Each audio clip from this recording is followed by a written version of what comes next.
de na machia am sister Christy am de empire no ato aso sister Christy a woti bidie so na me onhira pa gnum se woti amen ye bom pai ade nyina so tumfo enanwumre nso ye da wase wa wabɔ ye ho ban ne etiefuo nyina ho ban amasa be da so te ase de nyam hyema udi owura wasem oba eso se befa wasem so fagye oma efra bodifo Satan chichiri nyina mu ewie de nyam hyama ye da wase so okɔhwe adi nkunim wasem adom nti amen amen Everybody inshallah so for mama aboaje everybody inshallah atiefo oba papa bompa ye ne de asempa na ene woche yeguso abo Yesu ma ye na etoso yenu no ho dawuru yeguso na kokoba me de bedi kan Holy True Teachings asofo mesremo mamomfa asore ne asofudie nwahoa mo ho na momom ye mfa nokre adansidie enwahoa ye ho na ni nyina mu ne ye me ni na ho ye hunu ye ho se ye nyan kese nsini agenkwa Yesu a obewu amaye no enso no kura ni Satan amfele no so obekọ ne nchen akoso na hwe ewo aduanim eni wiase ahodiem on said yete Satan amfele okoso ne hwe ewo aduanim ani wiase ahodiem ana fe ahantan mu enso ya me ensa ode kọ ye agya no so no enso ani da ho nti Kristo timi di ni sunkunim ene no kura ne kura no nti mesre Holy True Teachings asofo all over the world asofo amu abrochira man so na awurade yi mo aka me ho na me ni mu kura sempa yi mu tachi man ene de keke ka ho all branches asofo ni nyina mesre mo moma yenya akoma ene adwenimutie emfama Kristo de edikan na afa yene yankasa no yempre baabi pa emma ye kra na yemmoa se ensafoma awurade afra wo ma bese yase no nso yebetimi aboa won amomanya enkwagye no abotire ni bi ama won kra se yebetimi aboa wo mo a ekwan ebefa so aboa wo mo ne se yebema no kore atimi wo mo mamu me yemfa no kore nsie nsafoma no mamu me yemma ebi ahonam afam eniyama bi ebenya free nsafoma ne ho bi te set tight offering any sam afodie bi a ebi a personal no ensafoma ne de be maye no emmom ni nya yade hiade ensene nsafoma ne de yi enkwagye me de bi a me kan sem bi se asoli dan na ewo ho no mo no tight a ye age no ye mfa nkoma Yesu wosoro ye won sori ni bi wo mo ye kofini ama afodebo ahodo ni nyina ye mfa nkoma Yesu wosoro afisia fode a ye bo no ye mfa nkoma Yesu wosoro ye hwese nyame adwuma ne ntotoye e de bekoso na yen anhwefo no ye de bi nso ayedai ahwe ye ho na nsafoma no nso wona won wotere won no ye de bi aboa won betemu bia ni ho a ekọ Yesu Kristo afa enti Kristo Yesu ne chefa ewom ani se ye betimi aboa ma ensafoma na hunu tene ne de abrabo konkon akọ wosoro eno na ye mfa so ma Yesu apart from that no ye aka nyina ye emoguo Kristo ni de aka bia so mfa so momi yansa no nso asori da mo nyoma ayeto asa ayesa anigi ayedie nyina no esu ni mfa so ma Kristo what you say ya ya no fa ya ne ay personal na ye de agye ani wo Kristo mu di ayaje na de ni ntia all the tie afisia for the ayebo ensole ni bi nya 3 billion 4 billion 5 billion what you say 500 million de ekeka ho no emu bi anya benefit ma Yesu tight awodo a ye gie no emu bi anya benefit ma Yesu na emom de ye benefit ma no ene se ye be ma no nokre agina nti wo hwe falasi asofo na Matthew chapter 23 no de ma Yesu ani bere wo mo so kese ne se no omma entity so dudu ne afodebo no na omunya free nsafoma no wo no ehia wo mo sere nsafoma ne kra de enkwagye on said yet no omma ni hia mo sere nsafoma ne enkwagye nti Yesu be ka kire o mo se anka de ehia ene se anko mbema nsafoma no ehunu wo no awurade de enkwagye ombe hunu ne nokre ansa na nkantiti so du ne tight na oma edai oma je ba oma ne de oma ja nokre na to atwene ana oma sin safoma ne nkwaje de ekwan ana nsafoma no ho adodode ana oma prepe mesre holy truth teachings asofo se momfa sasem yi anya mafutuo na momme yempre se Kristo ba fie so e de age ne made yi enkwa de ebedie ba bi edi etiri beto eya ja ne pa so ode dom ye ne a ono ade bedom ye ogbo ni wiase na obi anyina ho enye obi ya ne koma ni nyansa so omo nsuo ne betimi abo ni padua ono ani nyansa mo hunu se wure me ya ebebo ni padua ye ni padua kwa no wo ye no na obi anyina ho obi anu ono mo koma na dwene se o ma ni pansa ba ko bia enye maako enum wati ase na we nsu ye num na nka mmom nye du na watimi di aswadeyem enye obi na kwaka kire ne so o ma ni panya ni na ohunu kwan e di afaso enye obi na kwaka kire so o ma ni panya aso na odi ate asem onu ani nyansa mu no otena ase hunu sem ye ni pase ya ana beboa ana obeseme na me nsu mi hu na mahune sem se so ana onu aye dai eduro nipa enye obi ana ko kire nyame atebo wati ase etimum ye hunu se ye ti wi ase no mu no enye ye ne ye be kire ne de ye wonye onu awonim de ye ana oye de ma ye timum ye nya otwen emfa ma no ade nyina mu na ye nhwe ni nya nkuyo na wode wo ma begu ye na ase ne de ye homa ye wura mfi ya ho na dabi ankoya sudi anye dai ama ye mesre holy truth teachings asofo nyina mom ye wura mfi mesra mo mamo me ye se galati asafo omo saase no omo saase wo no krediem na nso bedru berebi no omo trase ye nhwe han ma Satan be dane wo ma dwene Paul efredi koyi wo ma sutire esanse no Paul enim wo mu fiti ase asafo no Paul ne kole foundation no na sanse na Paul eye leader na wontimi trafa akon na wonante nante no tete nsori nti ote asori na no odi ja na chiri ai asofo no wati ase odi ja asofo no na bere Paul kwa achini ana wokwa anwan a obehwe Galati asafo no na asafo na tetema wati ase na nan ye bi ba asafo nim nti Paul antwentwen so ojina so ye na adri so obetu omofo awo Galatians chapter 1 wati ase verse number 1 say Galatifo wana adane mo adwene ntem esa ne onipa bi wo ho a omo hamo omo peso omo sesan Yesu Kristo asem papa onam yeso a ode ma mo no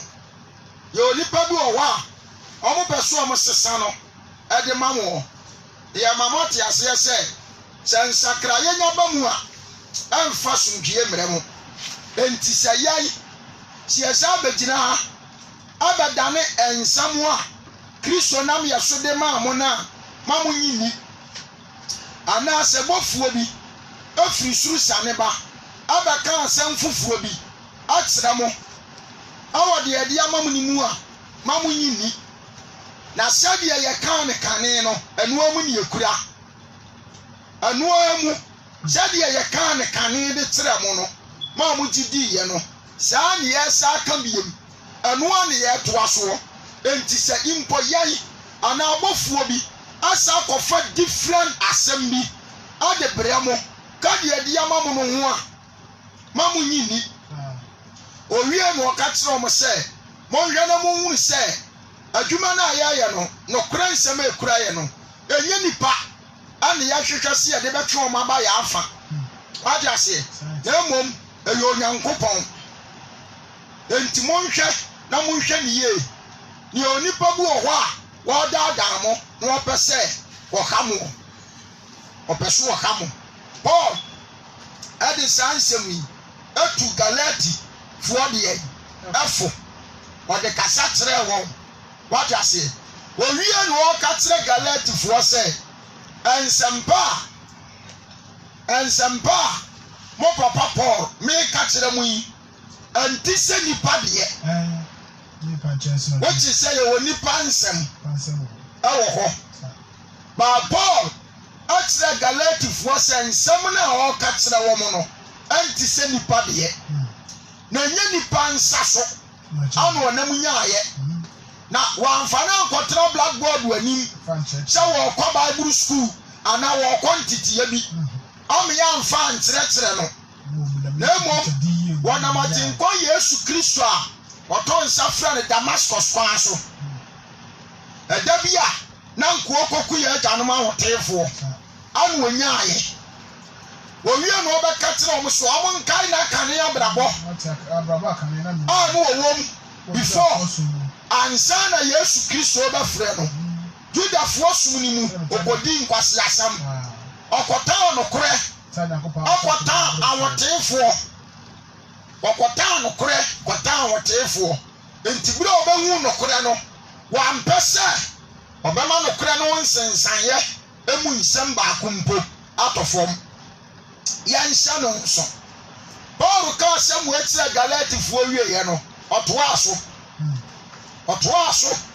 akɔ afei Galatians chapter 2 Paul baayɛ no na still Galatifoɔ anya ɔmo agere sɛ afutusɛm a Paul ɛde ma wɔn no ɔmo bɛfa to ɔbaayɛ no na wɔn adane nneɛma bebree wɔ hɔ a na wɔn adane no Galatia safonim nti according to Galatians chapter 2 verse number 18 Paul baa no ɔsan no wɔn bɛkasa ayɛ ɔno wɔtu wɔn fo sɛ hwɛ Galatifoɔ mekama mo ate aseɛ sɛ me Paul minim deɛ mefire a ɔdomfoɔ no adom meɛ ani abrabɔ bi a nabɔ ɛnɛ ahumabura gya na hunu me mɔbɔ na same ansɛm a magyina Yesu Kristo anam aka de akyerɛ mo Galatifoɔ yi sɛ mesɛm me bɛgyina sɛ mebɛto deɛ madwiri maguo no ano bia mu a na meyɛ me ho mlatoni asekyerɛ ni Paul bɛkyerɛ Galatifoɔ sɛ ansɛm a wakasa tie biara ni hɔ a ɔno Paul wɔbɛbu ne sɛ yɛ papa a wɔbɛyɛ anaa wɔbɛsa asafo ne sɛ asafo ne nyɛ Holy Truth teachings asɔfoɔ muntie afutusɛm a ɛɛba yi Paul mu ɔmo hunu yi sɛ nsɛm biara a ɔno Paul wɔgyina piritiatia akyerɛ Galatia asafo no a ɔsa bɛtɛn ne akɔyɛ nti wɔn ɔmo te aseɛ sɛ so ɔmo agiri so mbɛtɛn ne a ɔno Paul deɛ ɔnka ho wɔde aseɛ wɔle nto deɛ wɔdwira guo no da ama kasa yɛ papa saa deɛ wei ebia yɛ nsɔre bebree kyɛkyisi bebree yɛwɔ nsɛm bi a ɔmo ankasa ama piritiatia nanso ɛnɛ wɔn yɛ ɛso still ɔmo si awurade wɔ ɔmo afa afɛ kura na nyame ama ɔmo kɔ nkan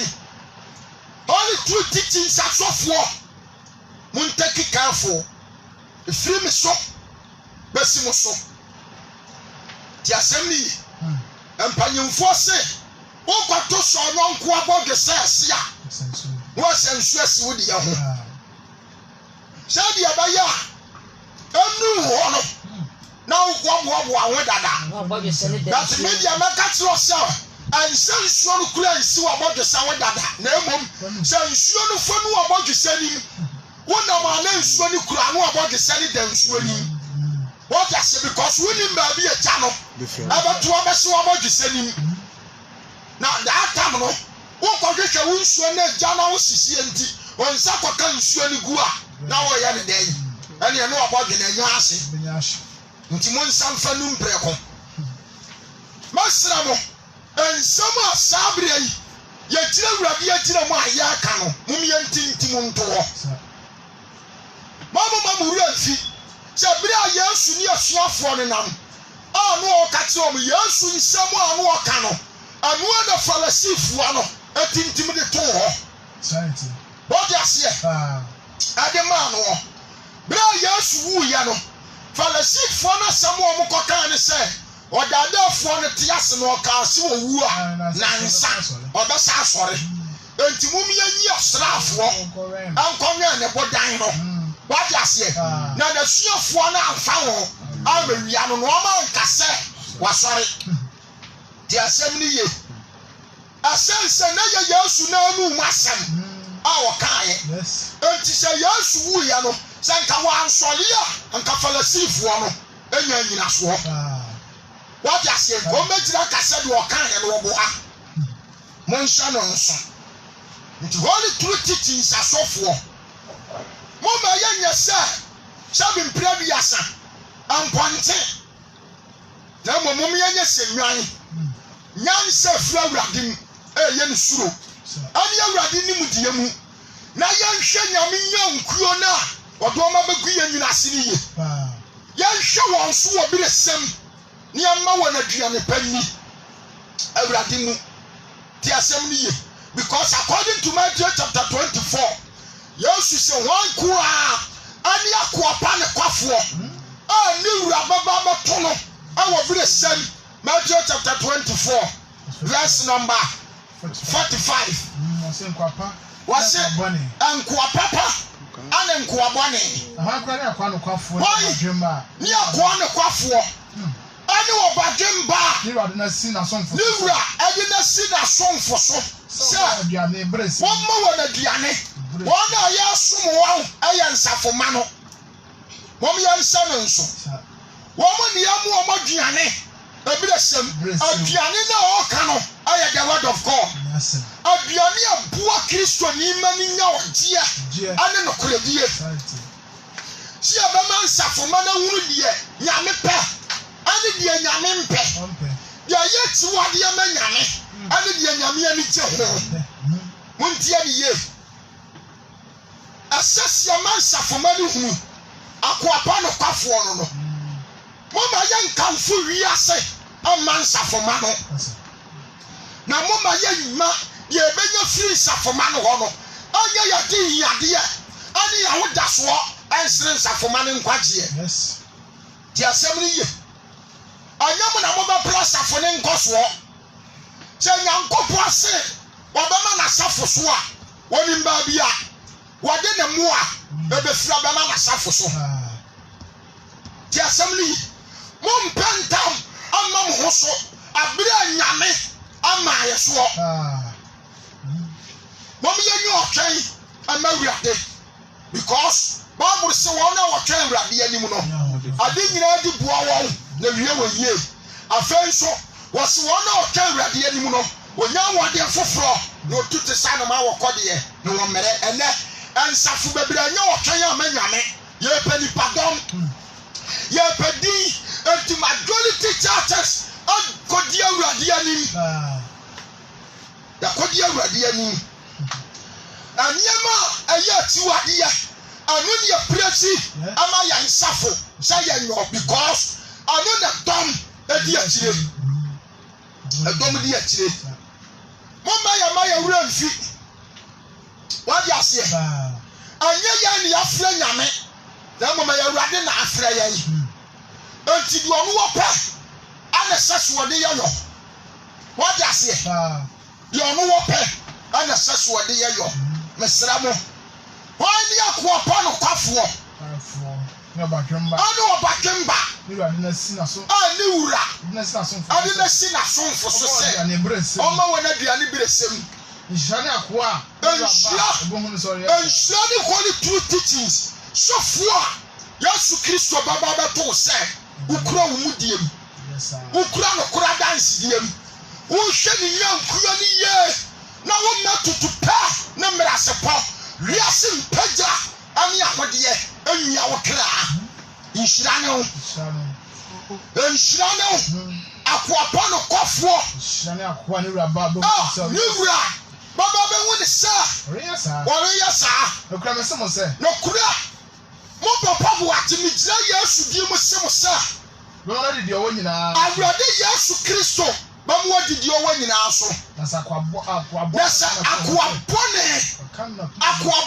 kanna kuma musa mira rechere ba ofra aseburu ni nwura wo firi ase aburu ni nwura kwa na asabofo didi no na woni ewi asefo anyina bom nya chafa baako wone nsabofo didi no mu a akwani wura baba dana ni akwani wura ne baba dana ni na no hoso ne don a wonni ani don a wonni baba be hwe ne na obaba be hwe ne mu mienu na mo ne nya atwomfo na wa mo ne nya atwomfo nya chafa ko ewi asefo anyina nya chafa ko ho na osu ne sitwere ɛhɔ no wɔsu ɛne sotwere wɔ timidi asɛm yi ɛyɛ futu sɛm ama holy true teachings ministers montie ne ye momfa mo nya bitwuma anyɛ kɔ ayi yɛfrɛ ne sae anyɛ competition sɔfo bi kura 40,000 members na sɛ ɔde yɛ tere a mo ani nyɛ ɔde yɛ no ho wɔde aseɛ mo ani nsɔ de awurade di ama wɔ sɛdeɛ yohane katsira asrafoɔ no sɛ mo mama ni nsɔma katia sɔfo mo ni nsɔ de awurade di ama wo wɔde aseɛ sɛ obi charge members anam 20 million na wodi ayɛ fo a mo ni nsɔ awurade na te de ɔyɛ ase dadwene na wuri sɛ nsadua num ne nyinaa nyɛ pɛ ampanyimfoɔ se ɔsorobelekuo ne kraa ana soro wɔdapɔ no nso kraa yɛnyɛ pɛ wɔde aseɛ hunu sɛ wo teachings nkɔ wɔde aseɛ hunu sɛ wo teachings wo preaching ayɛ soro nkɔ memeti wɔ yi me evangelist Akwasi Aboade me preaching tia mesh me preaching tia dwamamɔ me preaching tia jewelers asomade kɔnmadeɛ rings mileage rings ane deɛ ɛkekekeka ho me preaching tia reneɛ ani akyi totoɔ pencil totoɔ ani tɛtɛ eyelashes wɔde aseɛ me preaching tia facial makeups me preaching tia trousers kristofoɔ ma ahyɛ me preaching tia mini skirt wɔde aseɛ antale bɔne bi te sɛ no hands one hands bareback matric Jesus I am aware V shape Y shape A shape M shape W shape S shape me preaching tia saa nneɛma no nyinaa me preaching tia nsanom nsatɔn abosonsam hairdressing adwuma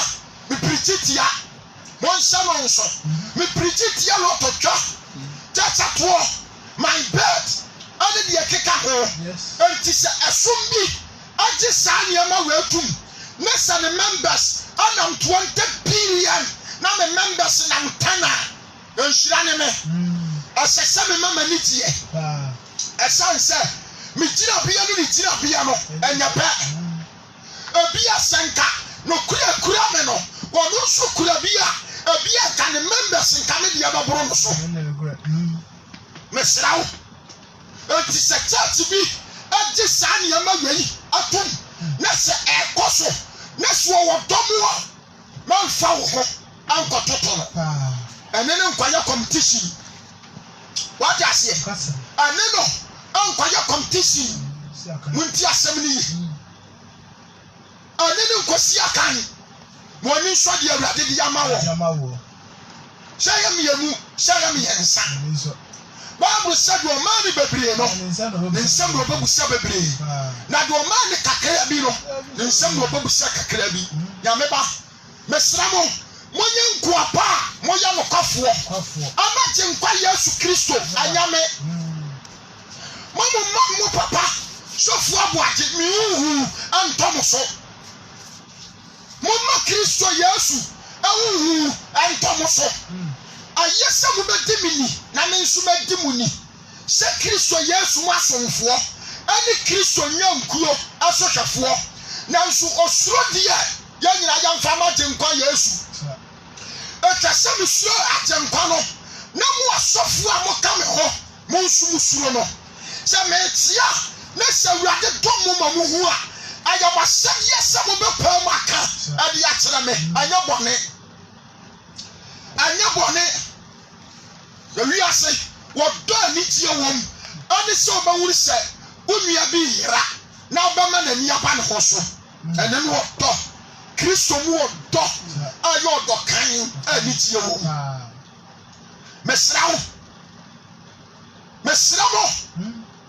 me papa no masofo mesramo this the time and some of me kai muntintim fanto muntintim amon fanto Paul atu na sofo adi na tifo Stephen Paul tu no fo Paul tu na tidifo asofo nyame pa wo ebedi na tifo Timoteo Paul tu no fo Paul dia futio koma Timoteo said ya sawa hwefo ani sie nya no ho asam nka Timoteo me dobe Timoteo dia sawa hwefo ani se ya nya no ho asam bi nka wa ya yimba akokuru na nani so da ho na adwiri ate wa pa hoya ohun nkyerɛkyerɛ wa ya ho wese wa nye sawia wa nye popopopo wa nye tutupe na mo wajo Paul atu na sofo awurade pa wo ebedi nachi na bira so nefo anya Paul biem na mo ya mo papa evangelist Aboate mi fi sabrai na me de kokobo ama holy truth teaching sasofo mo nyesa binom wana wo wura fi wo hono ansafuna wo wura afi wo hono ebi di ayo musika awo manya wo musika o manya to mo wura fi wo ho ebi di aye abira dodo asafuna bedie asafuna sote wo wiase atiti akere adomreti enti wo mo woni sa ya wiye bia ntimi nkanto an kreki asare ne down biem ya ye crusade ya eni patata period 20 period ana eba ya timi ya enhyamu baako atimi nya sika ebia 3 period 2 period 5 period enti ye woni sa ya wiye payo ya kasadi ya sesi abo woni members ye kura ye ye trosi ye preacher ni nipa tie ye woni mudoma e kura ye woni mamantu e kura ye woni mensafododo a esayase mo fa sansam wei anya ma ho anya ya sam na nkwawo anya ni suade wuru na nkwawo na nya nsentere ni mo nsu na nkwawo na mo mankwaje awa trene ani ahweye mu Yesu ka kire asuafo sha mo mamoni nye sha homboni abere won ho ase amamo na mom mom pressa ye baturo mu di wosura hiye ni enkwa wona no mom pre holy trinity sasofo mesra mom yan pre mom yan fa safo ne hoahoa ya ho yan fa no kuradie tene ankabom koya wado anyinyi bia nim yan fa hoahoa ya ho amma Kristo na yan kura ni yankuwa ni ye enkosi bra wasagi ato se wode be fa ni nyan akofie wona didi bia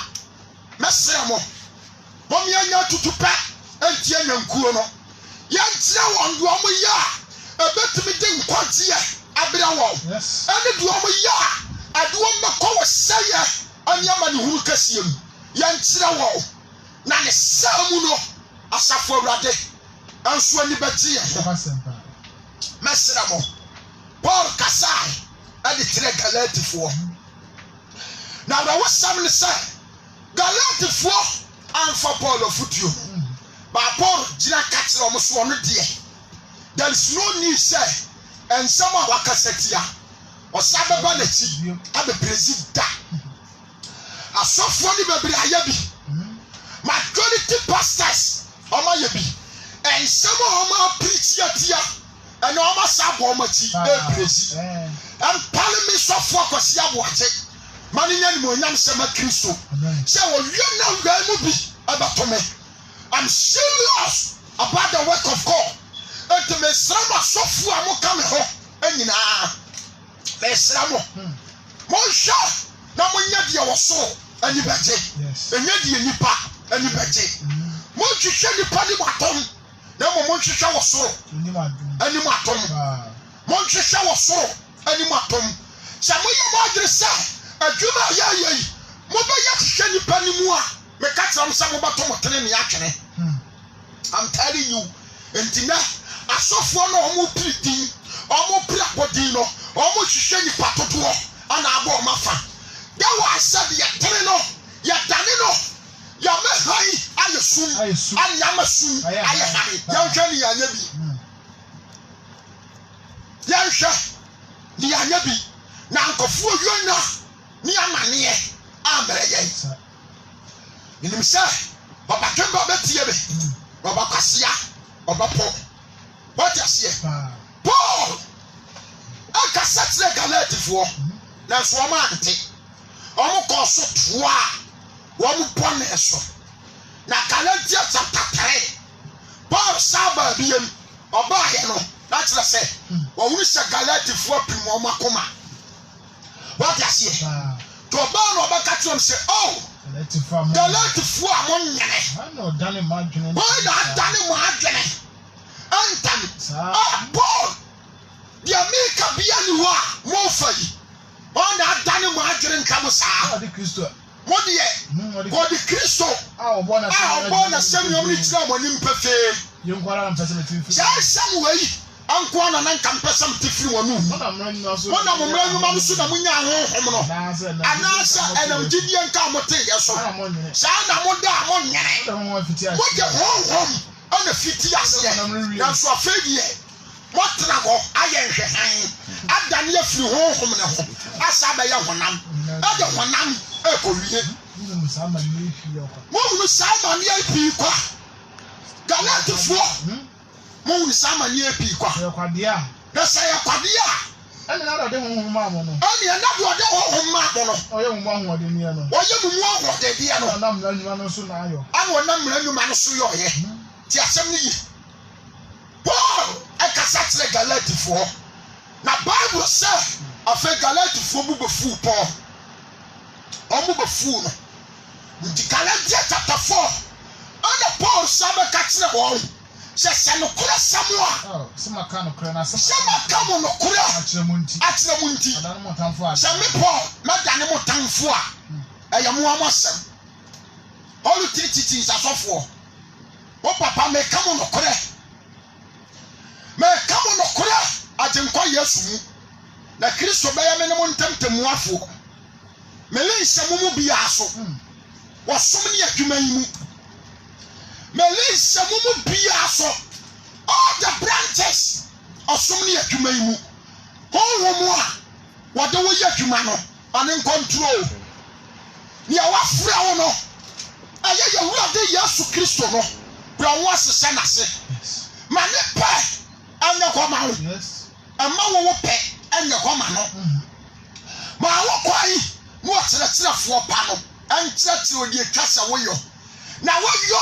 akɔnya mu abotire mesra mo ma wo kwan na wɔkyerɛkyerɛfoɔ no papa no Yɛwurade Kristo Yesu no wɔnkyerɛkyerɛ wo yɛtwa sɛ woyɔ na woyɔ ɛde aboa nyankuo no akɔnya nkwa no emu abotire mo mpɛntɛm nkɔdi Kristo anim na mmom yɛmmra yɛn ho ase na sɛ yɛdie wɔ mu a wɔde bɛma yɛn yɛmma nyankuo no nhia yɛn yɛnhwehwɛ wɔ n'akyiri kwan yɛnkyerɛ wɔn deɛ kasoa mo yɔ na wɔsoro ani bɛgye wɔn ho yɛnkyerɛ wɔn ma yɛmfa tutupɛ ɛne wɔn ntena ma yɛnyɛ sɛ nyaatomfoɔ ma yɛnyɛ sɛ Farisi asɔfoɔ no ma yɛnto ɔsoro ahenni ne purum ama nsafoma no na yɛnye wɔn ho adɔdɔdeɛ ɛbɛ saa ɛbɛyɛ ma ne hunu kɛseɛ ɛde ama yɛn nti mesrɛ mo mama yɛnyɛ ahwɛfo dwuma no ɛnyɛ nyanhwɛfo pa dwuma na soaba ɛde ama Yɛwurade ɛne agyenkwa Yesu Kristo mama yɛnyɛ ahwɛfo dwuma no ɛnyɛ adwuma pa na soaba ama Yɛwurade Yesu Kristo mama yɛnyɛ yɛne so anyansafoɔ ɛne wurumufoɔ enti awurade what does it said ye Jeremiah chapter 5 verse 30 me kan ye no say ahobode ye ana hudwiri de ana asofo ne binom ye na asase so adifo ne sankomotoro holy truth teachings adifo mama mo nkom a mo sanya nkompa mama ne nya no kura nkom me ka kira wo say wo ye adifo aka me ho Kristo mu nya say wo pre akwa nkom a emfra wurade a eda wani minsi nkom sakwan minsi adifo yokwan afrisa ano so ka wasoma dwuma no ho atade ya no awo mu bi ayesi abanya difo yemu what ase ayaya wo a ti abanya difo yemu enti mesramo adifo a mo ka me ho momma mo diye ense Kristo ni mo nyam momma mo diye ense Kristo ni mo nyam mesramo momma mo diye ni nyase Elijah mama body ye no anya se aya ya friend say Jeremiah Ezekiel mama body ye no anya se onyankopon ma biti se mikanom boja se obedi anom Isaiah nom mama body ye no anya se John reflector oh try disam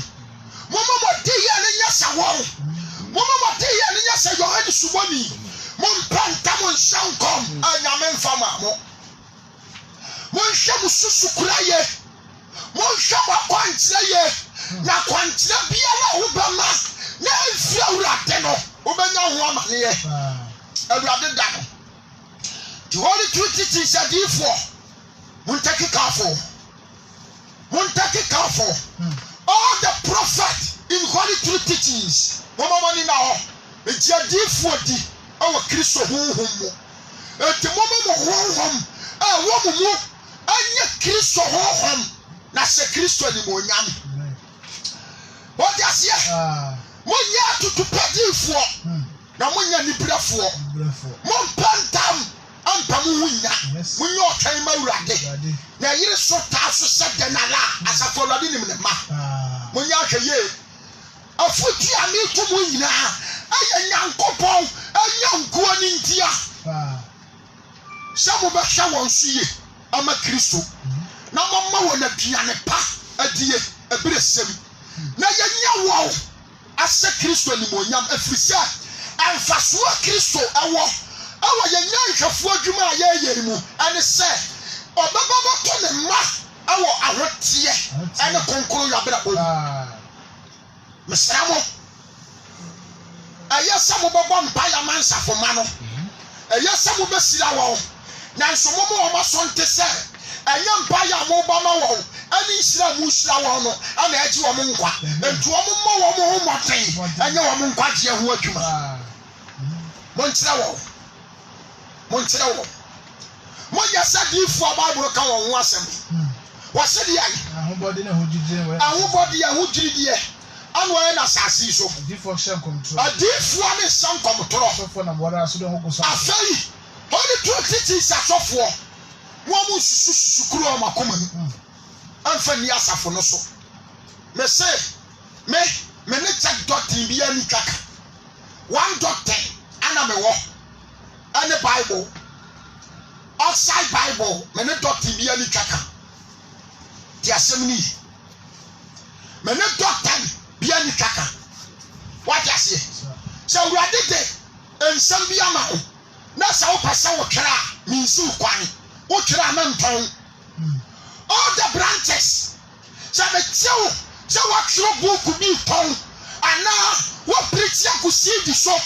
ton a me kam what ya say ma report wo ma Kristo asase wo anfasam na me yase nton yanim nyansa se Peter ni James mo ba mo ka no koya no awurade na nkasa abayi buafo ama wo me ka kira wo ampanta mpa wunya ti asem ni ama ya krat sam awa safunim onkosuasua asofo binom na fama tra safunim Shannon so. Already then some mapper. No try, no one tongue. No one tongue. No try the man and mano. What I say? What do we call official Asafo? What do we call your friend say? Galati Asafo. What do we call Samaria Asafo? What the money? No problem tongue. Dia tunsa for manafo. No dia tunsa for manafo. Say at the year say na nyame dia ba. Kokobo say na nyame dia ba. Omo nton ya ntworo ntwa wo ntoso. Say ni panto. Enti wo asafo ba. Woni sika de beto bi no. Which is say ensam na ba ye no. Wo dia woni chafa wo. Won kan wo. Won kan wo. Mun hweye. Na me hu sa me fa wo ntawo. What I said, me idea, minti to a fiase, but a man reporter. Amania, what from a dinner suffer any mono? Tiasemini. One son on son. 1 year a year, a radimu. Means so I can't but I can't be I would the bama. Yanni Baby, I am flower at that. How so Banya was to you? How say, Ubaya was to you? Shannon son. Enti ma wani nya dai na ho mo awrade adom wani suade hu tani suade hu na dia sumhie baba enka dia de ntam tete baba onua no omia ntam ayire ni kuru ntam abusua ni abusua ntam hweye na nkofo wo na ani asudi amrewo wo ma yansa no nso ena mi dum asofo omudi machifo Kristo Yesu mu Semi so, Sama Nilo, Moment of Christo, Adimadimonim, Tonama Fum, Sana Safo, Mukandifuano, I am a sadia. Samen so me did your don't fun the mamino, and so mammo, na minimum in Asom, near the Asher, a Radinian Crono, and the Asafono, a year, the Akosi Bria, sir, na fatum, said the Christo, I said the Atoa Mayan. Yes. 1 year to pay. Munya tutupe mama mo bia mama nteda se holy truth teaching sofu bi aye CD na wo ton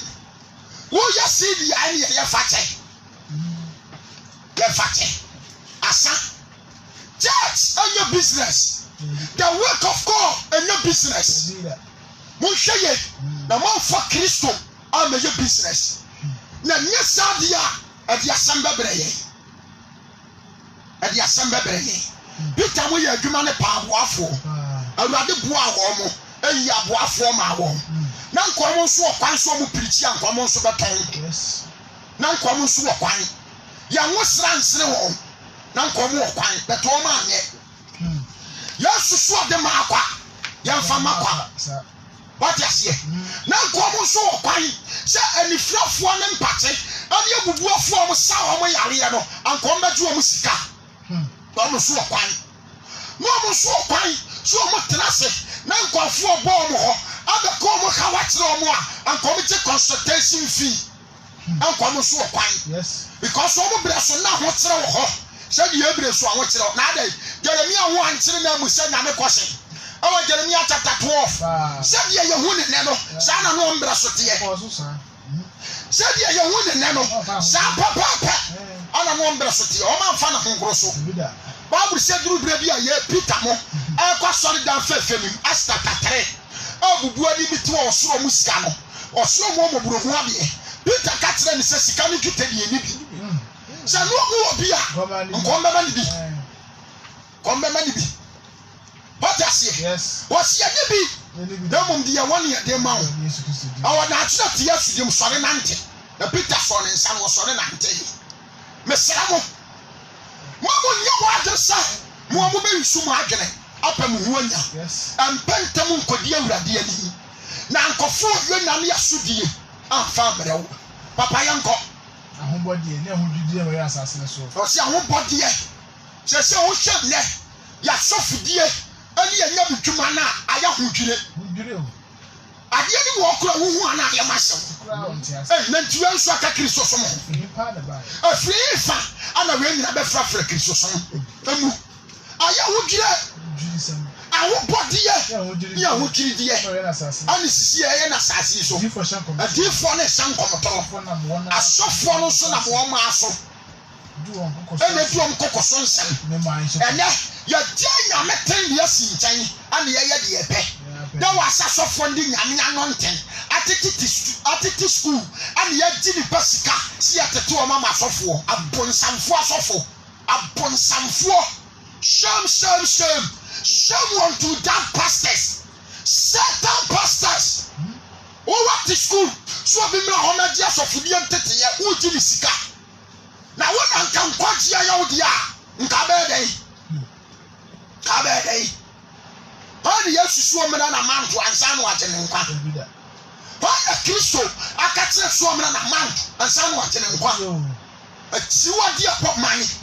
yema Peter James Paul ni Matthew mo amaye bie enya ye ne ye hwehwe ye ne ye prefa ayefa ne ye friend say James akotua school fees ma Yesu was ya dwuma okosu aye ayefa Ibusa ayefa na Timothy kotua sika ma Paul ana asofudie antetia ye sikatua ya school fees na wo ba wi school na am ya sa de sakrata no wi ase pipa na so nsam a eno so ya twa ho bua to ho se calculation fee abonefo asofo awudefo abonsanfo asofo uko komsi en kasa sasa na urade samenka no you're not a god but be a Yesu atiki ofia ni bi agi na school fees no brabatere mponti asofo why Kristo som se business na batefo ne baba you be up be awanyo you be up be ano wanyo what ya twitwapo o kwaje ntete ya bedi Yesu ho adanse no Jesu okotua 20 million 30 million 40 million Yesu ya je 5 million o kwaje ntete ya abedi Yesu ho adanse no Jesu okotua 5 million 6 million 10 million ani Yesu ya na mase 3 million 2 million na mase ya wi am ya sabe preach so bi e corrupt na wo ya de ai asofo amote sa momo ya de ai momo ya de ai moni o atutupafo asofo only two teachings asofo me warn mo. This is the warning from Jesus Christ of Nazareth. So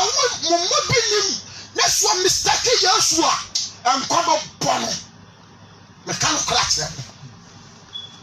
Ejani bra na kasa ti assembly ye mewuli nada twi madasuo munti ana me kan sem yi kira mo ye mewuli nana twi awo nana twi madasuo ma homa ti adasuo nti na me kan sem yi kira mo me kokoro me safiri mo atamu wo ho ma din kan maka kira mo mama ma me nya kakai ma ho me nya sebo what you say me ya sofo panyini ntia same na me dem ko heaven obi anhwanye ni nyuma se de Kristo e de atom no because so obetua obi aka se de nyuma tie wo ya papa wo ya fa na ya bone nso a wo ya fa if you do good to do for yourself now if you do bad the same is for yourself you do for yourself ya nyere safo mane ho yanyere nsafoma no enkwachi ya ho yanyere wo mu ye yo ho enye wiase ye yo na mom wo so ye yo esanse bible se ba bia wo japade ye wo no ehọ no wakoma wo ehọ anu wakoma wo the holy truth teaching sasofo mama yanyere adrepa ama nsafokuo no nyaminya nkuo no yamma wo na duane yes ebresem na wahene na beto won awa ni tie so na so mu bi awio ne nkwanfie na se ye kata na tia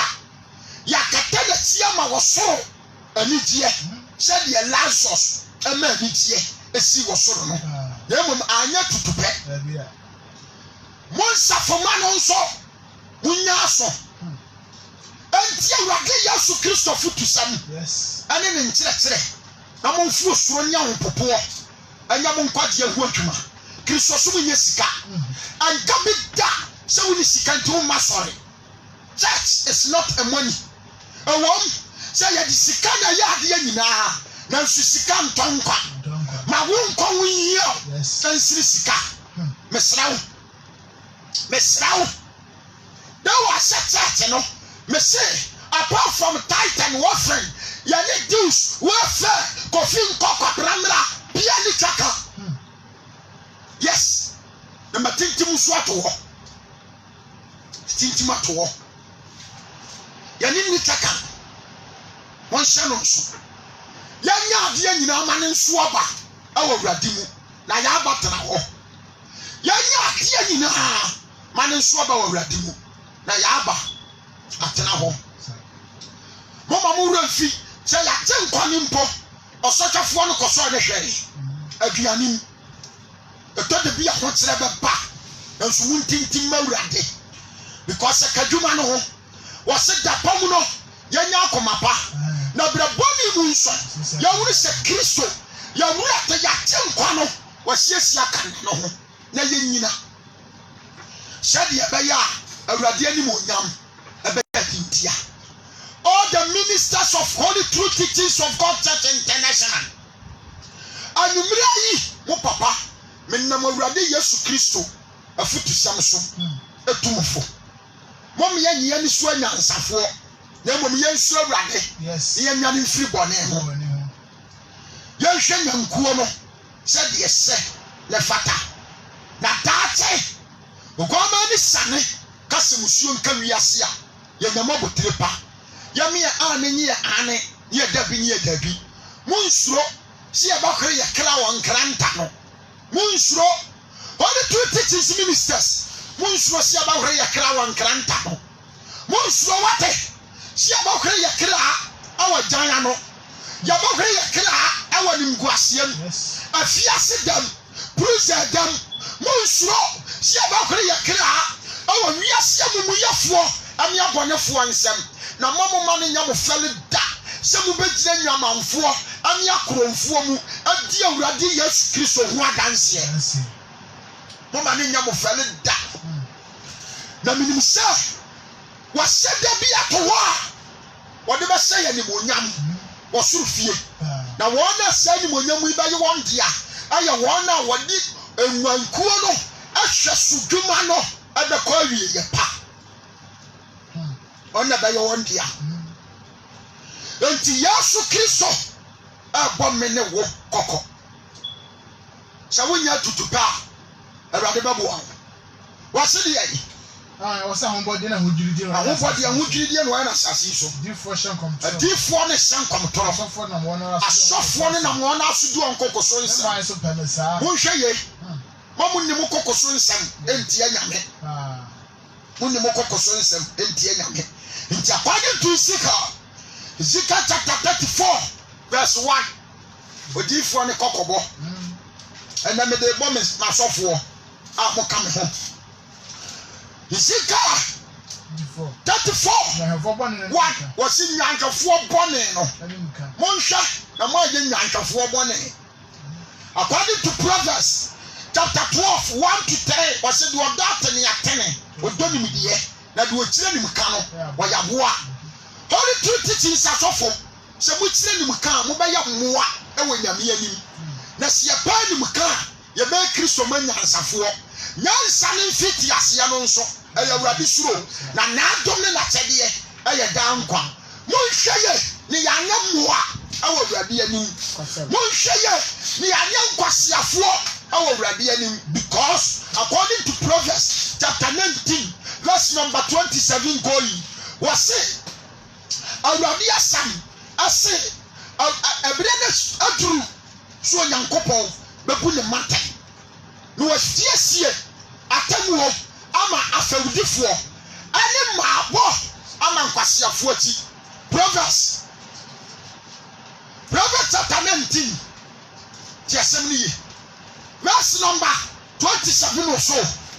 was said ye That's number 29. was said ye So I say I don't want my fedi. was yes yatamu I'm a fedi for. ama wiase afawdifo I'm a bomb myself. ane ma ba man kwasiafo de ye asofo bebre di nyame ho fewo asofo bebre edi nyame ho fewo ya de ye yetiwadia ade kuru nyame bo ya de Bible kasetia ehye nyame abufuo ya presi nyama boni nyame mpe ya de nyame mase nyame nye nyame mani akire enko seyem na awurade asiesie atamuo ade amasaafo no ade emabo ade amawo because oma ye nkwasiafo Holy Trinity ministers monya kwasia na sama boy aba mo so mesrawo mama ya hweye awurade mu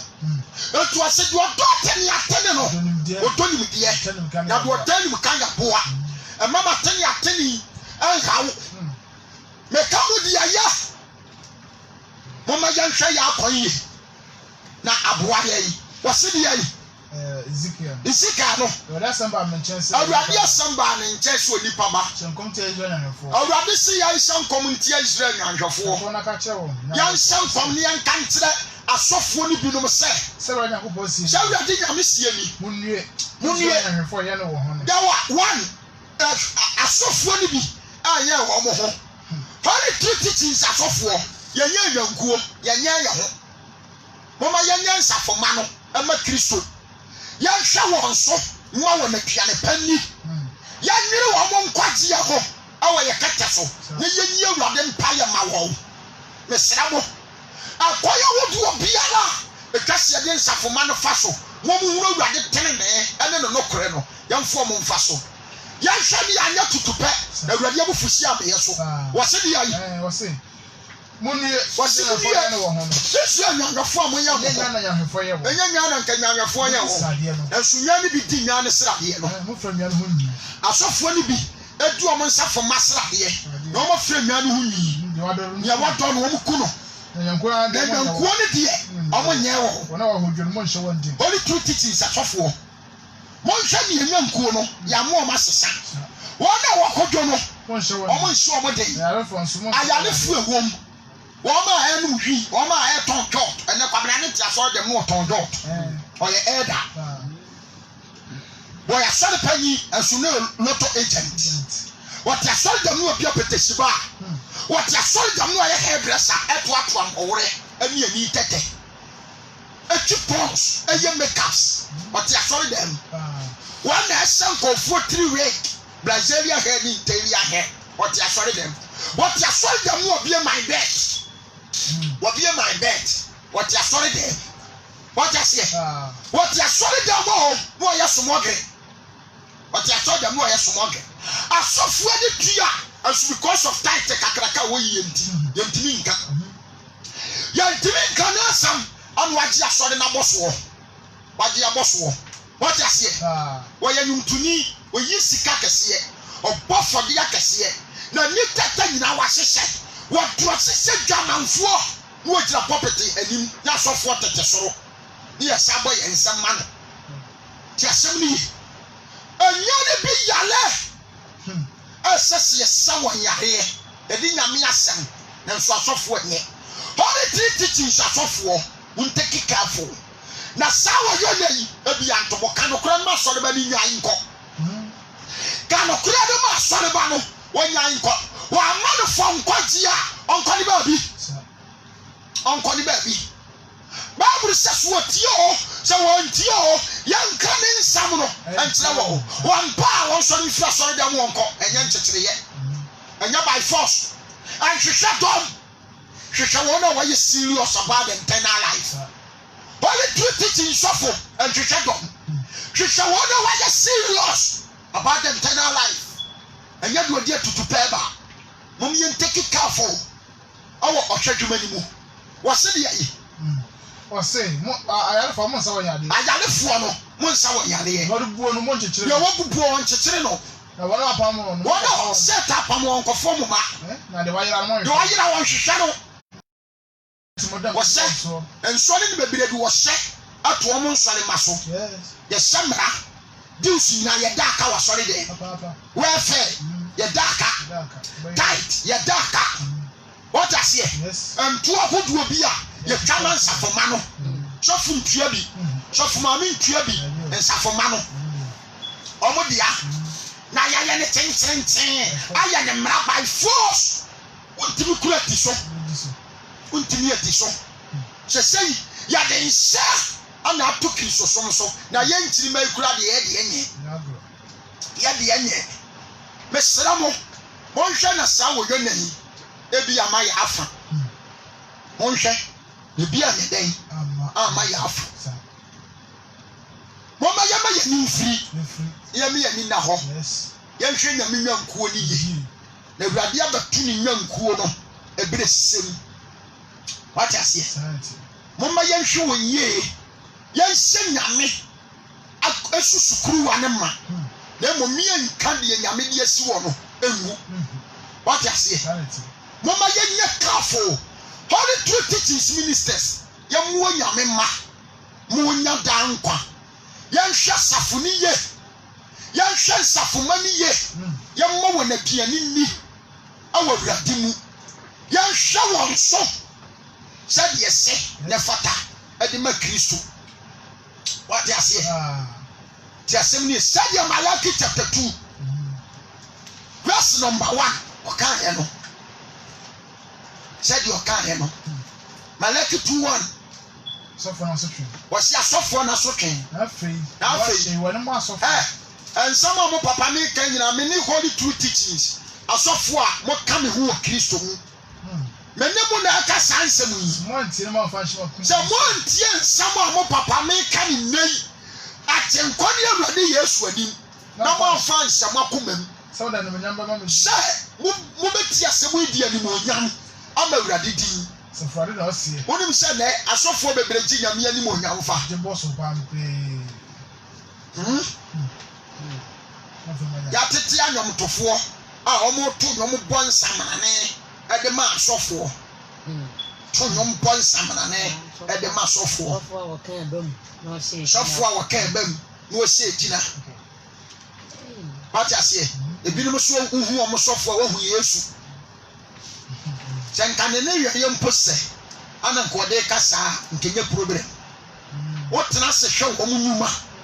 a wɔn yɔ wɔn ne yɔɔyɛ a sɛ fam ɛhyɛ yɛgye nyame anim onyam asɔfoɔ ne bie ba a asɛ nyame bi ntaadeɛ bi ɛsesa yɛn na cross da bonkum da nifa na mpoma bi ekurakura yɛn ɛne nkurabakyɛ bi a ɛhyehyɛ yɛ ti ɛne ring poti bi ɛhyehyɛ yɛn sɛ push-up ring ɛne deɛ keke kakra sɛ nonsense things nkusi things bastard things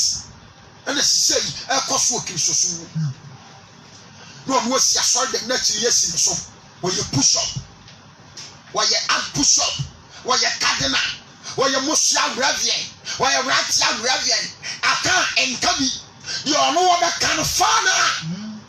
sɛ nyansa wɔm sɛ yɛ gyiminsam deɛ kyire yɛayeyɛ yɛn ho sɛ nyame bi ebinom kura pirikyi a na wɔn te akonnwa mu ne yasoa wɔn nkonnwa bi a dedam wɔ yɛn nsɔre dɛm asɛ deɛ heaven ne yɛ wɔn deɛ bi asɛ deɛ nkwa ne yɛ wɔn deɛ bi bra holy truth teachings asɔfoɔ momma mo ani ɛna hɔ ansɛm a mo papa meka ne na yi sɛ menim nyinaa mfa nsɛ yakoma mu si yɛbɛhwɛ ama na ba mu saa ne yɛde animonyam ama yɛwurade yesu kristo deɛ wɔnam na bira ma ne huru so ɔbɛwu akyi yɛkere nkwa no na mmom sɛ yɛyɛ adresi yɛbɛgye n'animonyam afade a ɛne ɔno nso se ɔbɛma no me yɛwɔ churches ne bebree nyame adome wɔn yɛwɔ asɔfoɔ ne bebree nyame adome wɔn ewiase afam ne ewu wɔn so ɔmo yɛ asɔfoɔ na nyame mu deɛ wadome wɔn wɔsɛ mɛma no me aba mu na me kura na dome won dada efrise wonye nipa wodi sima wonye nipa disi wona kuma wode me nsam asiem onakoma hwe mese maba awurade se wo bese wona ba abose bi ma petima ni moment o ma ba ne bese na wo behunu no o ma nsam a o ma aka no atia no afobo so o ma asa be ane na Paul kan no se me sam be hyehyɛ je madwiri maguo na menya mratofo enti sofu bia wonim se wo piriti atia bibi awo awurade mu na ne wasa twa no ho ye no huru se awurade agunami mu ase wo firi nyame afa woni nyame la mu biem okura bible na nso onye nyame dia ye o ye bia fake ye wasofu ni bebre anyame ya reject wo me catch na wo nyame ya reject wo but yes ti asem ni because o ma nsem o mbegina ye e kan di se awurade mu no e de o ma se tutugu o ma ese tutugu wase di ai wase hwe mesa maba wase hwe mi awurade mesa wo maba abasa bi ma petima na mebo janan toilet ebini adi apeto onani afobo se da ya ye beso no wo hu nyina anya da ya pa mama bon na sabia no sama kan no akọ na sama kan no akọ mo hu no se na fe mo ba hu ni se me na wasoma mo de mi awurade na soma aye mi ade mra yi bre mo nya me ni lewi san kan nya me ni lewi apam awurade na asie apam ne ye nkwa ne mi awurade ma apam eye nkwa holy truth teachers asofo Yesu Kristo se na apam no eye nkwa ana asumkie na wode amaye se ya asofo ne bi kan ye nsuro se ye suro asam na ana ye timi amansafoma no nso suro lewi asofo ne de omo gi asam no omo suro me di nti no na Yesu dinti nyame dinti omo popoi okramra da na ka omo ampeso omo ba pri ewiase abodie o ana nipa afam fe na momo ma Kristo ani mo nyam dadi no kure mra ada wo manu no kure mra da wo manu na Kristo kali wo mo no wa wuni wi asofo anu ma kontonti sem le wi asofo anya ahodaso ani Kristo anante awo asumdue ani tinini mu na anam wo mo so ama enipa bebere o mo sane o mo fra mu yam holy truth teaching asofo say na me pese ya yode ma Kristo say ya o mo me nyina awurade afa na awurade mfa ye so nsane nipa bi mfra mu yam wiase akohwibirem wo sayem ani birem ba yiyom abusumsem mu pese me nkuminyam ade niama boni a emfa nipa nkwantie wase na lewi asofo asuro nyame na awurade di ntomo popoi na wo sane nipa pi fra mu yom lewi asofo ne awurade nante ewo asumdue ana tiri ni mu na esese holy truth teachings asofo ya no ekura ni mudie ni awurade amra no ya hwehwe firi ya nu efrise awurade di agina na nam se na bofo nanso what ya say awurade di agina na nam se na bofo asofo ni bi anye ya gina ya nyame bofo holy truth teachings asofo awurade di agina na nam se na bofo me kan no kra kire mo according to Revelation chapter 23 Revelation chapter 22 verse 22 verse 16 was me Yesu ana masoma mambofo se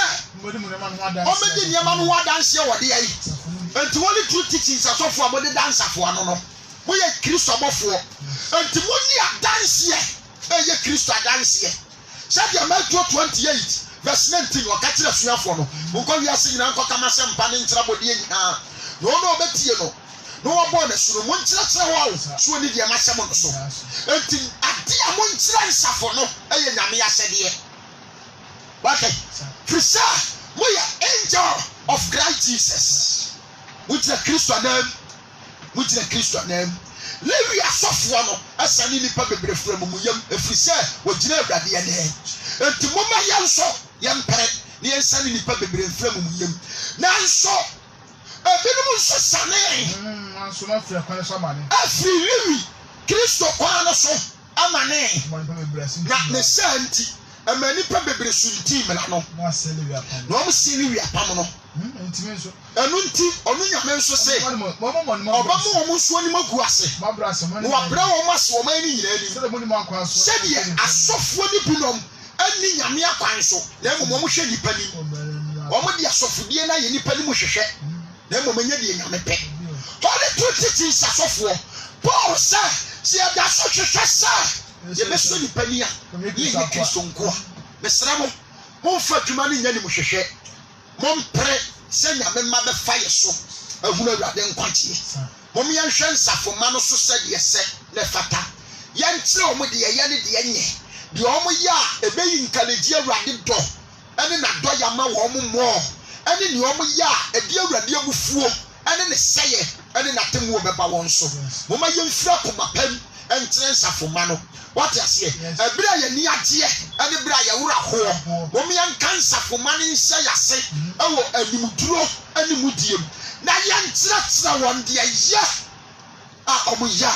ebe mo mo nyankwa na ne semu be ma wurade do aye kase amaye ba wie yo wa so onti de o mo nkate asafo na afutu semu enkoma holy truth teachings asofo o ma ye hwe ya akon yi nyame ma ne nkwanti enti na ye hu de ye ne ye mfa nsafo ma ne mfa so mo mpentam na mo amu ntomo ho pono na mo munyo otwen na ye jefo no nto ye pono na Kristo Yesu mu pono to ena ye ni mo nyam se obenya nsafo ye bu ne be ne ye nka na sem oni tefo no bone ye beba odi no hinta otete kwa fam no nyemu asotwen mo papa mo hwe de wa me life tie mo ba me nchen da bia mo hwe de wa me life tie me sramo makani ya yatra mo meni anu masofo ene nsafoma enye bibia na awurade hwehwe firi ye ho na mo magetere ne ye ene adoye ye pe ene ahobrase aya ni nyankopɔ de benante mo me yemela ye ho ase me nam ho no se wonni misam ye sofo a me kokora ne ye tere o se we ye sofo a aya wonyini yes asofodi enya tutupa enya kasisam enya hantan enya dwe wo ye sofo ne ntere se okuta internal life bo wo braye na dwuma na ye dia ma ni ye ni ye wonya kwa ketua pa awurade da awurade asomhwe nka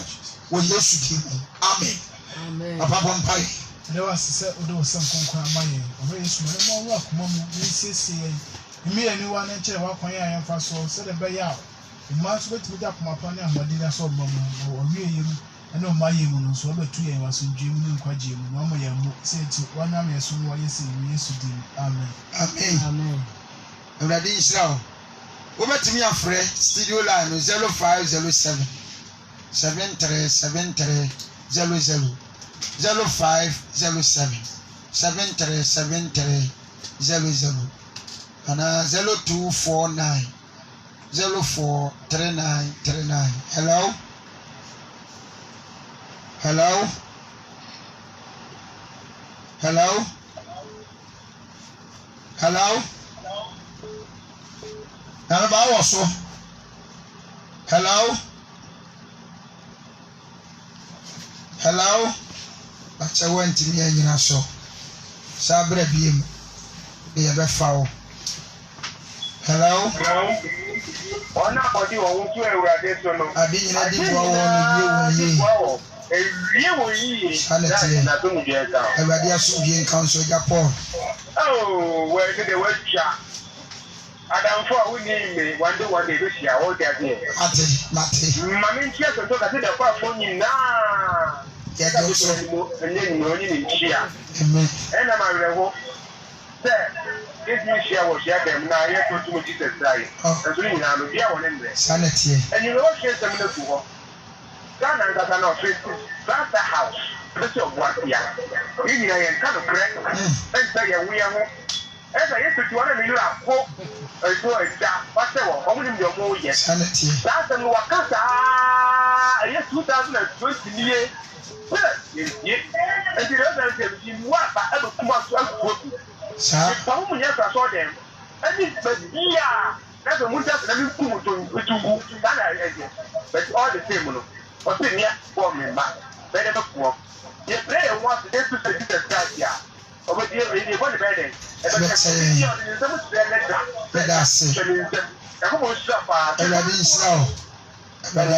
Hello. Everybody has to drink council. You have this year. Edward Kabataba.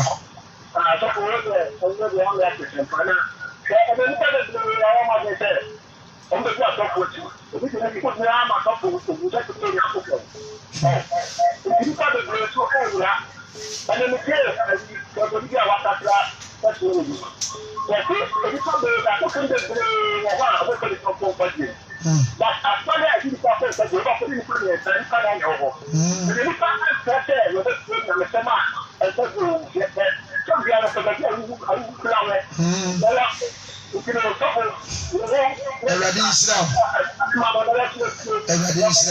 Amen.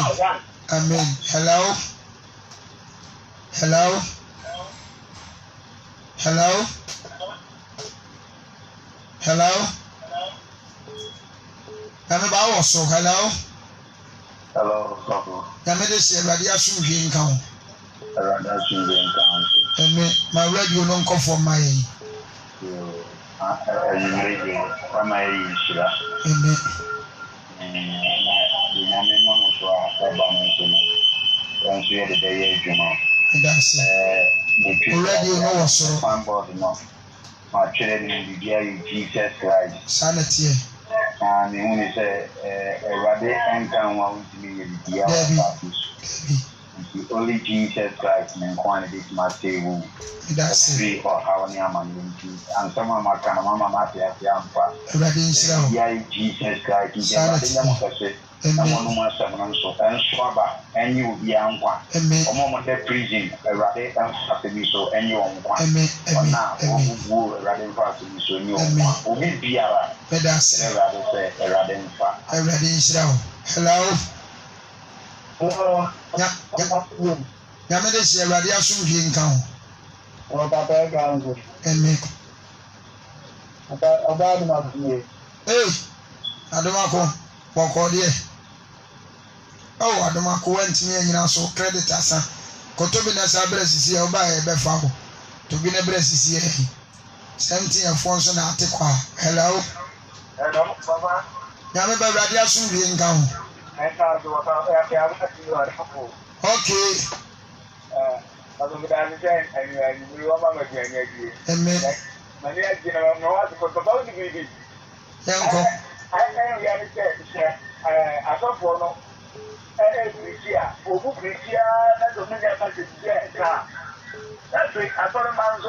Oka ajampana jole se munke kristo papa omeje ai so for say theater was say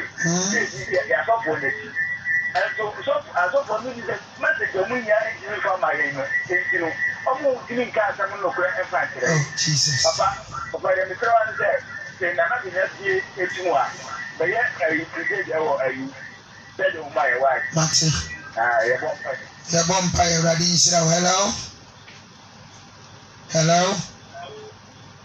Hello. Hello. Nyame ba Awurade asomdwe nka ho. Nka ho so. Eme. Akọpa Bible say kukutu na mo nsuro. Sa. Ina jana teso obi a ni ye na mo. Sa. Na ko fa ni pa do na ye na duma. Sa na tie. Ya ko so Awurade aduma mo no ye bre na kwada. Eme. Na ka na so be di na se be so. Sa na tie. Oda wa ke pa ni mre na. Sa da ni Kristo dia. Ya ma ta ka ni tre. Awurade insira won so nyame abawa. Amen. Hello. Good evening, sir. Good evening, nyame de se konkro. Amen. Na sofo. Upetini na kwese. Iya sino no kweno. Yo ka to be tiasie. Kanu ni bisanka o sa ke na sa pepe no ze. Je sa na ko pomishla. Sa na ko pomishla no. Awurade insira won so nyame ba. Awurade insira. Hello. Hello, papa. Hey, Ejesi mo. No, man, so the bien. Ba ko pe. Akope. Oh no. Edu koko ne tie na afre me na memra mesesa. You know my kids, Papa. You, and I say, Papa, as I'm fond of what I today, you know. Says, I want about, or then the banana, what is that? Or the funnel. Refano. And don't see a football out there matter for money and this of 40 in anno. Almost any young funny Indian finance, and MY, and yet, I see it. Now it's not dinner was not yet some Indian mom was what I kill on the Baba Triano. Now, point you out of the foot to it. Hello. Hello. Hello, Papa Pacha, good evening. Good evening, I'm this Yeah, I'm from Christian, because I feel New Year next week. Okay. Yes, of your mission of power that day, he has somehow yet or the MIA. By yes, you for no man we say, a day, so that the IFX and Sophia that I thought for that. But someone is saying, The Bobla. I had a bubble, and when you have some of the yoga catcher, just on that. The day the army power to the channel, Mompa, Buami, a woman and a shoe. Hello.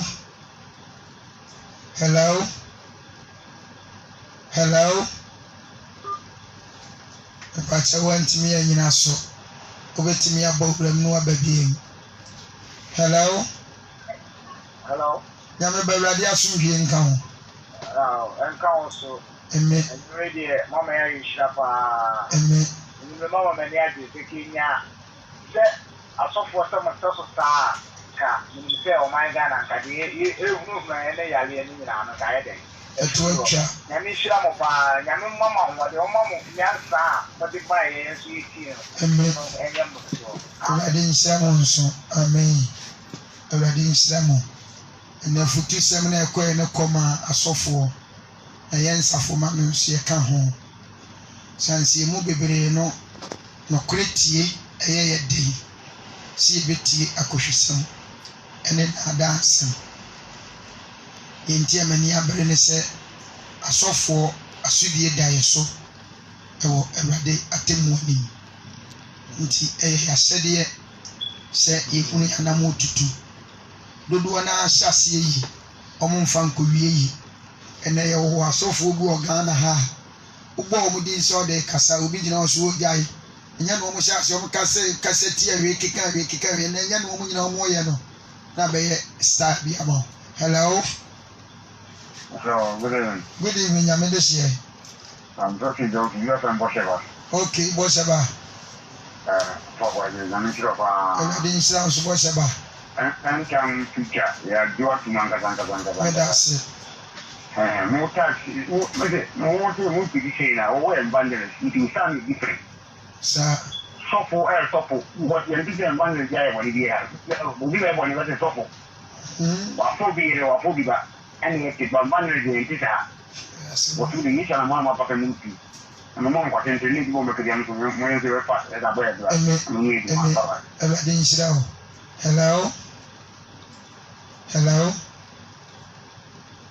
Hello. Hello. Oh. The line in the Mohammed, and we watch me. Median evangelist Akwasi Abuaje, Yamiba Juma ye, Mobia betim their support to me, who betim their support to me, and yet to pim, Emum, a radicals, and yet to pim, and Mabuasa with a back Abe Soyashe, and now with a back Abe Brevade, the home and in the Nokren Seminase, Nemum Babuaya Wakuma Pem, na Yenina Yen team. In Peja Radicasio and in the menu. Maybe I sing in who said Christo do Edasotiasi. Only 3 teachings are so full in a metiamo and then Safonet money in a one chance of Manusui. Na Christo Bemi Mobitri. Hello. Hello.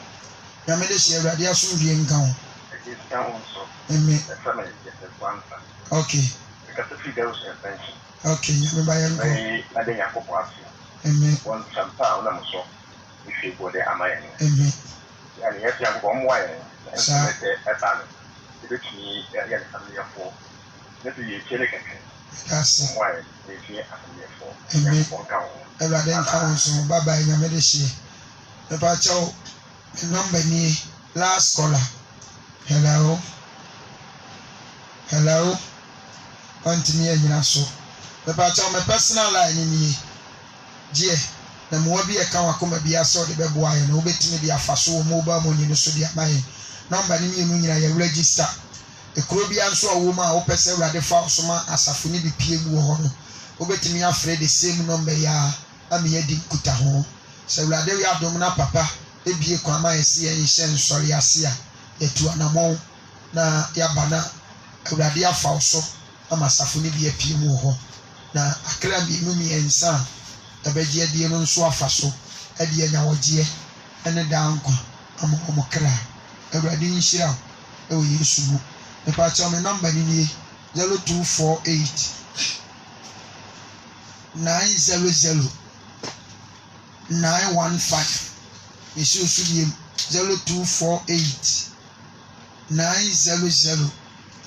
915 and 0246 16 another 1622 0246 16 another 1622 Mediana Evangelist Akosi Abuaje adanse akokele na mebutu oase ayehie mu Awurade basa amangwase ehɔ na na idi ehiem Awurade bie kwan no mayen na sa papa kasi emfiri adi nkwasore a yato nsafro rami emom ye nhye Awurade ani munyam Awurade nhira no ma shalom wajim suse peace otena ebehia ye mo mpai di hene ma wasem first studio anu mu efiri mani gabesi na dwumenfo so fo mu nyina no mu ona ba studio ha edwadufo asofo fie no mu atiefo tie studio fie no mu me ewuro ho nkwagie abasa konkon so Yesu di mu amen.